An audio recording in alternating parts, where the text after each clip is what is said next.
Nous allons parler d'un mot un peu impressionnant, mais vous allez voir que c'est pas très méchant. Ça s'appelle la proportionnalité. Là, en problème, on va beaucoup parler ces prochaines semaines de situation de proportionnalité.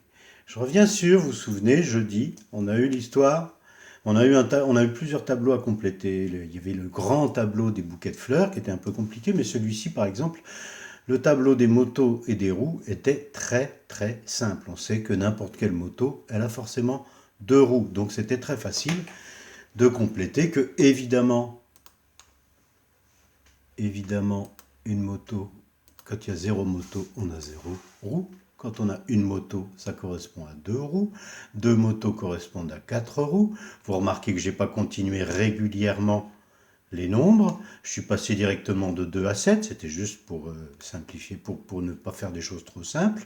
Quand on a 7 motos, ça correspond à 14 roues. 12 motos correspondent à 24 roues. Des fois, je vous donnais le 100 et il fallait deviner que quand on a 100 roues, eh ben, ça correspondait à 50 motos. Des fois, c'est à l'envers, etc. Ce tableau est correctement complété. Vous avez tous remarqué, et vous l'avez tous marqué, que pour passer de la colonne du haut à la colonne du bas, eh ben, il fallait multiplier par 2. On va écrire ça, un M pour multiplier et un 2. Tandis que dans l'autre sens, par exemple, si je vous disais j'ai 100 roues, combien j'ai de motos devant moi, eh bien vous aviez aussi compris que ça se trouvait en effectuant une division par 2. J'essaie de trouver comment je peux écrire ça, voilà. Divisé par 2 dans l'autre sens.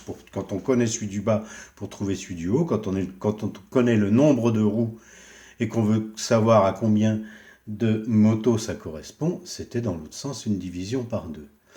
Remarquez que j'ai laissé ici une case libre. Si on ajoute une moto, c'est-à-dire si on passe de 12 à 13, forcément, on fait grandir aussi le nombre d'en dessous. Chaque nouvelle moto, chaque moto supplémentaire, nous occasionne 2 roues de plus. Donc au lieu de 24, on en aura 26. On n'avait même pas besoin de passer par la multiplication par 2. Et c'est valable n'importe où. C'est ça qui va être les caractéristiques d'une situation de proportionnalité. C'est valable à n'importe quel niveau de notre tableau. Par exemple, là, très très loin, je passe de 150, j'ajoute une moto. Je passe à 151 motos. Eh bien, ça va faire grandir le nombre d'en bas de la même façon. C'est-à-dire, ça va aussi ajouter deux roues. D'accord? Ça veut dire que ma multiplication par 2, elle est valable tout le temps, tout le temps, tout le temps, tout le temps pour passer d'une case du haut à une case du bas. Ma division par 2, elle est valable tout le temps, tout le temps, tout le temps pour passer d'une case du bas à une case du haut. Je pourrais imaginer aller très très très très loin dans mon tableau. Si j'ai 1 million de motos, je sais que j'ai 2 millions de pneus. Eh bien, une moto de plus, c'est-à-dire 1 million une moto, eh bien, ça fera 2 millions de roues. C'est-à-dire à n'importe quel endroit du tableau, une augmentation a les mêmes effets. Eh bien, c'est les caractéristiques de ce qu'on appelle une situation de proportionnalité. Je fais une première phrase. On va dire que le nombre de roues est proportionnel au nombre de motos. Ça veut dire qu'ils avancent ensemble.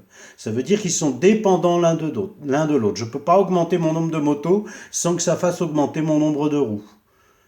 Je ne peux pas avoir deux cases différentes qui correspondent au même nombre de roues. Dès que je change une case, dès que j'augmente quelque part le nombre de motos, eh ben ça va augmenter mon nombre de roues.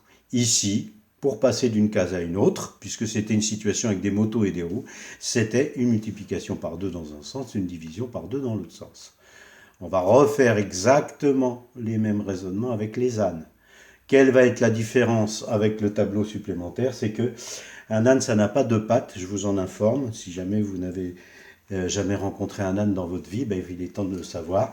Un âne, ça a quatre pattes. Évidemment que zéro. Âne, ça a zéro pattes. Ça, c'est dans toutes les situations de proportionnalité, ce qui correspond à zéro, quelque part, la case qui correspond, elle sera à zéro. Ici, on a presque la clé de l'énigme. On sait que, et ça serait l'énoncé de départ, un âne, ça a 4 pattes, donc 2 ânes, ça a 8 pattes, donc 5 ânes, ça a 20 pattes. 20 ânes, ça va avoir 80 pattes. On multiplie par 4 à chaque fois. J'ai laissé exprès. 50 ânes, évidemment, que ça aura 200. Ça correspondra à 200 pattes. 400 pattes, si je vois 400 pattes, c'est que j'ai 100 ânes sous les yeux. Si je vois 800 pattes, c'est que j'ai 200 ânes sous les yeux. Vous avez compris qu'ici, je peux mettre que je passe de haut en bas par une multiplication par 4 et que je passe de bas en haut par une division par 4. Et pareil, je vais cacher ce qu'il y a en dessous, tant pis.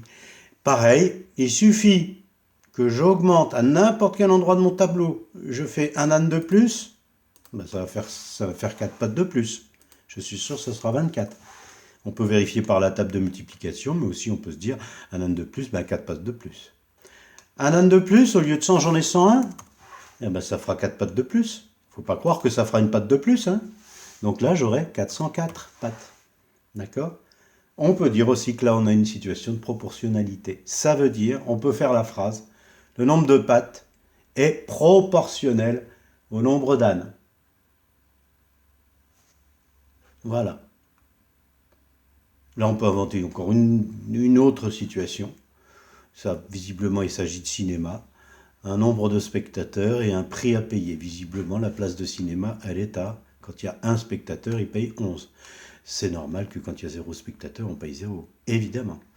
On peut s'amuser à compléter pour le 2, mais on n'est pas obligé d'y aller en suivant. On peut s'amuser à passer